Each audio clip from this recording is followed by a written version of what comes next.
Hi students, in the previous class we studied about the food security, crisis in agricultural sector. How can we overcome the crisis by scientifically approaching them? All those things we have discussed, isn't it? The first and foremost thing needed for cultivating the crop is soil. Starting agriculture or cultivating anything, the first and foremost thing is soil. If the soil is not fertile, definitely we will not get any profit or you will not get any yield. അപ്പോൾ നമുക്ക് അറിയാം മെയിനായിട്ട് കൃഷിയുടെ മെയിനായിട്ടുള്ള ഘടകമാണ് soil എന്ന് പറയുന്നത്. അപ്പോൾ നല്ല ഫെർട്ടൈൽ ആയിട്ടുള്ള സോയിൽ അല്ലെങ്കിൽ നല്ല വളക്കൂറുള്ള മണ്ണാണ് ഏറ്റവും നന്നായിട്ട് നമുക്കൊരു നല്ല വിളവോ അല്ലെങ്കിൽ നല്ല ഒരു പ്രോഫിറ്റോ തരിക. About 20 different elements are required for the proper growth of plants. They are known as essential elements. അപ്പോൾ ഒരു 20 ഡിഫറെന്റ് എലമെന്റ്സ് ഉണ്ട്. ആ ഡിഫറെന്റ് എലമെന്റ്സ് ആണ് ശരിയായിട്ടുള്ള പ്രോപ്പർ ഗ്രോത്ത് പ്ലാന്റ്സിൽ നടത്താൻ കാരണമാകുന്നത്. അപ്പോൾ അങ്ങനെയുള്ള ആ എലമെന്റ്സിന് നമ്മൾ പറയുന്ന പേരാണ് എസെൻഷ്യൽ എലമെന്റ്സ് എന്ന് പറയുന്നത്. അപ്പോൾ about 20 different elements are required for the proper growth of plants. They are known as essential elements. അപ്പോൾ എങ്ങനെയാണ് ഈ എസെൻഷ്യൽ എലമെന്റ്സ് ഉണ്ടാവുക? These elements are naturally made available in the soil through decomposition by the microorganism. നമുക്കറിയാം പിന്നെ ജന്തുക്കളുടെയോ അതേപോലെ തന്നെ പ്ലാന്റ്സിൻ്റെയോ waste micro organisms ഉണ്ട്. പിന്നെ സോയിലിൽ പ്രസന്റ് ആയിട്ടുള്ള micro organism means fungi, bacteria അങ്ങനെയുള്ളത് ഈ ഒരു വേസ്റ്റിനെ ഡിക്കമ്പോസ് ചെയ്യാന്ന് പറഞ്ഞാൽ ബ്രേക്ക് ചെയ്തിട്ട് ചെറിയ അതെന്താവുകയാണ് ഈ ഒരു എലമെന്റ്സ് ആയിട്ട് മാറുകയാണ്. So essential elements. അപ്പോൾ ഒരു എസെൻഷ്യൽ എലമെന്റ്സിന്റെ എക്സാമ്പിൾസ് ആണ് പറയുന്നത്. First one is carbon, then hydrogen, then oxygen, then nitrogen, then phosphorus, potassium and sulfur. അപ്പോൾ നിങ്ങൾക്ക് പഠിക്കാനുള്ള ഒരു 7 എസെൻഷ്യൽ എലമെന്റ്സ് ആണിത്. ഏതൊക്കെയാണ്? Carbon, hydrogen, oxygen, nitrogen, phosphorus, potassium, sulphur. അപ്പോൾ എങ്ങനെയാണ് ഇത് സോയിലിൽ അവൈലബിൾ ആവുന്നതെന്ന് പറഞ്ഞു. These elements are naturally made available in the soil through decomposition by the microorganisms. Then you also learned about the advantages of growing leguminous plants in fields in 7th standard. Besides this, the fertility of the soil can be improved to the application of fertilizers too. അപ്പോൾ നമുക്കൊരു സോയിലിന്റെ fertility increase ചെയ്യാൻ വേണ്ടിയിട്ടുള്ള natural ആയിട്ടുള്ള കാര്യങ്ങളാണ് പറഞ്ഞത്. ഒന്ന്, നമുക്ക് leguminous plants grow ചെയ്യിക്കാം. ലെഗുമിനസ് പ്ലാന്റ്സ് എന്ന് പറഞ്ഞാൽ പയർ വർഗ്ഗത്തിൽപ്പെട്ട ചെടികൾ. അപ്പോൾ അതുകൊണ്ടുള്ള ബെനിഫിറ്റ് എന്തായിരുന്നു നമ്മൾ 7th പഠിച്ചിട്ടുണ്ട്.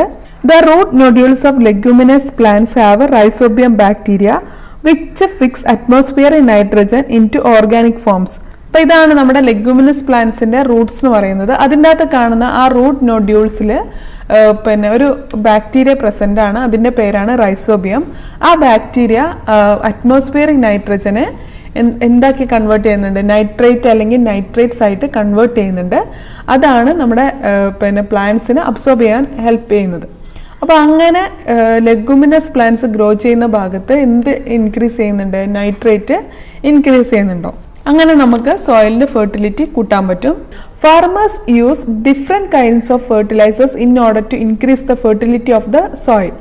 അപ്പം നമുക്ക് പിന്നെ ഒരു ഫെർട്ടിലിറ്റി പിന്നെ നമ്മൾ പറഞ്ഞു സോയിലിന്റെ ഫെർട്ടിലിറ്റി കൂട്ടണം എന്ന് പറഞ്ഞു. അപ്പം ഓൾറെഡി യൂസ് ചെയ്യുന്ന കുറച്ച് മെത്തേഡ്സ് ആണ് ഇവിടെ പറയുന്നത്. അപ്പം ഫസ്റ്റ് വൺ കെമിക്കൽ ഫെർട്ടിലൈസേഴ്സ് ആയിട്ട് നമുക്ക് യൂസ് ചെയ്യാം. അതേപോലെ തന്നെ ബയോ ഫെർട്ടിലൈസേഴ്സ്, ജൈവ വളങ്ങൾ യൂസ് ചെയ്യാം. അതേപോലെ ഗ്രീൻ ലീഫ് മാനുവർ, നമ്മളിങ്ങനെ പച്ചില വളങ്ങൾ യൂസ് ചെയ്യുന്ന കേട്ടിട്ടുണ്ടാവും. അപ്പം അധികവും ഇലകൾ കൂട്ടിയിട്ടിട്ട് എവിടെയെങ്കിലും തടം പോലെ ഇടുക, അല്ലെങ്കിൽ ശീമക്കൊന്നയുടെ ഇലയൊക്കെ ഇടുക. അങ്ങനെ ഇടുന്നതിന് നമ്മൾ ഗ്രീൻ ലീഫ് മാനുവർ എന്ന് പറഞ്ഞത്. ബയോ ഫെർട്ടിലൈസർ എന്ന് പറയുന്നത് ജൈവ വളങ്ങൾ, പലതരത്തിലുള്ള കമ്പോസ്റ്റ്, വെർമി കമ്പോസ്റ്റ് അല്ലെങ്കിൽ സ്ലറി അങ്ങനെയുള്ളവ യൂസ് ചെയ്യുന്നത്. കെമിക്കൽ ഫെർട്ടിലൈസേഴ്സ് എന്ന് പറഞ്ഞാൽ നമ്മൾ പുറമേ നിന്ന് വാങ്ങുന്ന കെമിക്കലായിട്ടുള്ള സാധനങ്ങൾ യൂസ് ചെയ്തിട്ടുള്ളത്. അപ്പം ഇങ്ങനെയൊക്കെ നമുക്ക് എന്ത് ഇൻക്രീസ് ചെയ്യാന്ന് പറഞ്ഞു? നമ്മുടെ സോയിലിന്റെ ഫെർട്ടിലിറ്റി ഇൻക്രീസ് ചെയ്യാൻ പറ്റും. The pH of the soil also an important factor that influence the growth of the plant. The presence of elements in the soil and the pH value can be identified by soil testing. അപ്പോൾ നമുക്ക് ഒരു പിന്നെ നമ്മളൊരു കൃഷി ഇറക്കുന്നതിന് മുമ്പ് ആ ഒരു ഭാഗത്തെ സോയിൽ നമ്മൾ ടെസ്റ്റ് ചെയ്യുകയാണെങ്കിൽ അതിൻ്റെ pH എലമെന്റ്സ് അതിൽ പ്രസന്റ് ആണെന്നുള്ളത് നമുക്കറിയാൻ പറ്റും. അപ്പോൾ അതുകൊണ്ട് നമുക്ക് ഏത് തരത്തിലുള്ള എലമെന്റ്സ് ആണ് നമ്മൾക്ക് ഇനി ആഡ് ചെയ്യേണ്ടതെന്ന് ഇതിൽ നിന്ന് മനസ്സിലാക്കാൻ പറ്റും. Organisms like bacteria, fungi, algae, termite, earthworm, etc. help to increase soil fertility. Microbial fertilizer. Microbial fertiliser എന്ന് പറഞ്ഞാൽ ജീവാണുവളങ്ങൾ. നമ്മളിപ്പം കുറെ ബാക്ടീരിയയുടെ കാര്യം പറഞ്ഞു, റൈസോബിയം ബാക്ടീരിയ എന്ന് പറഞ്ഞാൽ അങ്ങനെയുള്ള ബാക്ടീരിയനെ നമ്മൾ എന്ത് ചെയ്യുന്നു, സോയിലിലേക്ക് ആഡ് ചെയ്യുക. അപ്പോൾ അങ്ങനെയുള്ള ഫെർട്ടിലൈസറിനാണ് മൈക്രോബിയൽ ഫെർട്ടിലൈസർ എന്ന് പറയുന്നത്.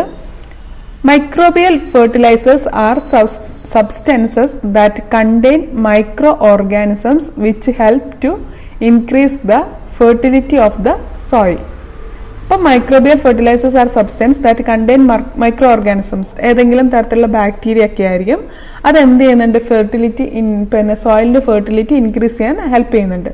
അപ്പോൾ ഇങ്ങനെയുള്ള പലതരത്തിലുള്ള ബാക്ടീരിയാസിനെ നമ്മൾ സോയിലിൽ ആഡ് ചെയ്യുന്നു, അതൊരു ഫെർട്ടിലൈസർ ആയിട്ട് ആഡ് ചെയ്യുന്നു. അങ്ങനെ നമുക്ക് സോയിലിന്റെ ഫെർട്ടിലിറ്റി ഇൻക്രീസ് ചെയ്യാം.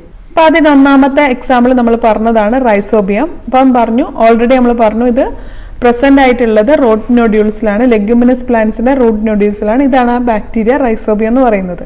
നെക്സ്റ്റ് വൺ അസറ്റോബാക്ടർ എന്ന് പറഞ്ഞ ബാക്ടീരിയ ആണ്. ഇത് സോയിൽ ഇതേപോലെ തന്നെ നൈട്രജനെ നൈട്രേറ്റ് ആക്കി മാറ്റുന്ന ബാക്ടീരിയ ആണ്. അതേപോലെ ആസോസ്പൈറിലം. അപ്പം 3 ബാക്ടീരിയസ് നമ്മളിപ്പോൾ പഠിച്ചത്, ഒന്ന് അസോസ്പൈറിലം, അസറ്റോബാക്ടർ ആൻഡ് റൈസോബിയം. അതേപോലെ തന്നെ നമ്മൾക്ക് യൂസ് ചെയ്യാൻ പറ്റുന്ന ഒന്നാണ് അസോള എന്ന് പറയുന്നത്.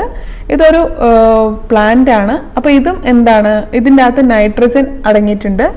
അതുകൊണ്ട് ഇതും നമുക്ക് എന്ത് ചെയ്യാം, പ്ലാന്റ്സിന് നമുക്കൊരു ഫെർട്ടിലൈസർ ആയിട്ട് യൂസ് ചെയ്യാൻ പറ്റും.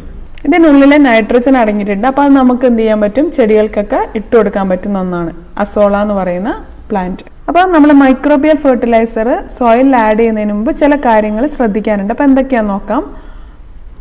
Ensure the availability of bio fertilisers in the soil.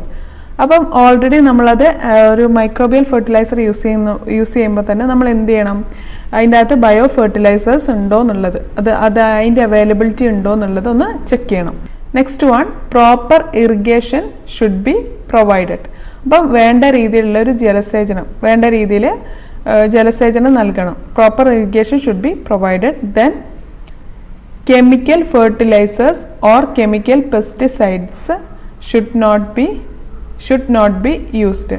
അപ്പം കെമിക്കൽ ഫെർട്ടിലൈസേഴ്സും കെമിക്കൽ പെസ്റ്റിസൈഡും അവിടെ യൂസ് ചെയ്യാൻ പാടില്ല. അപ്പം അത് യൂസ് ചെയ്തിട്ട് എന്താ സംഭവിക്കുക, ഇതിൻ്റെ അകത്തുള്ള ഈ മൈക്രോ ഓർഗാനിസംസ് എന്തായി പോവും, നശിച്ചു പോവും. അപ്പോൾ ഈ ഒരു 3 കാര്യങ്ങൾ നമ്മൾ പ്രധാനമായിട്ടും ഒരു മൈക്രോബിയൽ ഫെർട്ടിലൈസർ ആഡ് ചെയ്യുന്നതിന് മുമ്പ് ശ്രദ്ധിക്കേണ്ട കാര്യങ്ങളാണ്. ഇനി അടുത്ത പറയുന്നത്, what are the consequences of unscientific application of chemical fertilisers. അപ്പോൾ നമ്മൾ വേണ്ടാണ്ട് ഭയങ്കരമായിട്ട് കെമിക്കൽ ഫെർട്ടിലൈസേഴ്സ് യൂസ് ചെയ്താൽ എന്തൊക്കെ പ്രശ്നങ്ങളായിരിക്കും ഉണ്ടായിരിക്കുക. Composition of the soil. ആ ഒരു സോയിലിന്റെ കോമ്പോസിഷൻ, അതിന്റെ നാച്ചുറൽ ആയിട്ടുള്ള ഒരു കോമ്പോസിഷൻ എന്തായിരിക്കും, മാറിയിരിക്കും അല്ലെ. അതിന്റെ ഒരു നാച്ചുറൽ കോമ്പോസിഷൻ ചേഞ്ച് ചെയ്യും. അതേപോലെ തന്നെ മൈക്രോ ഓർഗാനിസംസ് സോയിലിൽ അവൈലബിൾ ആണെങ്കിൽ അതെല്ലാം എന്തായിട്ടുണ്ടാവും, നശിച്ചു പോയിട്ടുണ്ടാവും. അതേപോലെ തന്നെ ഹെൽത്ത് ഇഷ്യൂ നമ്മൾ ഒരുപാട് വായിച്ചിട്ടുണ്ട്.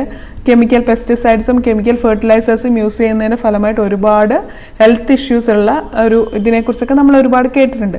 അപ്പോൾ അങ്ങനെയുള്ള പ്രോബ്ലംസ് ഉണ്ടാവും. പിന്നെ വരുന്നത് ഫൈനാൻഷ്യൽ ഫാക്ടേഴ്സ്. അപ്പോൾ നമ്മൾ ഒരു പ്രാവശ്യം കെമിക്കൽ ഫെർട്ടിലൈസർ യൂസ് ചെയ്താൽ പിന്നെ അത് എന്ത് ചെയ്യേണ്ടി വരും, തുടർച്ചയായിട്ട് നമുക്കത് യൂസ് ചെയ്യേണ്ടി വരും. അപ്പോൾ അതുമൂലം ഫൈനാൻഷ്യലായിട്ട് ഒരുപാട് പ്രോബ്ലംസ് ഉണ്ടാവും.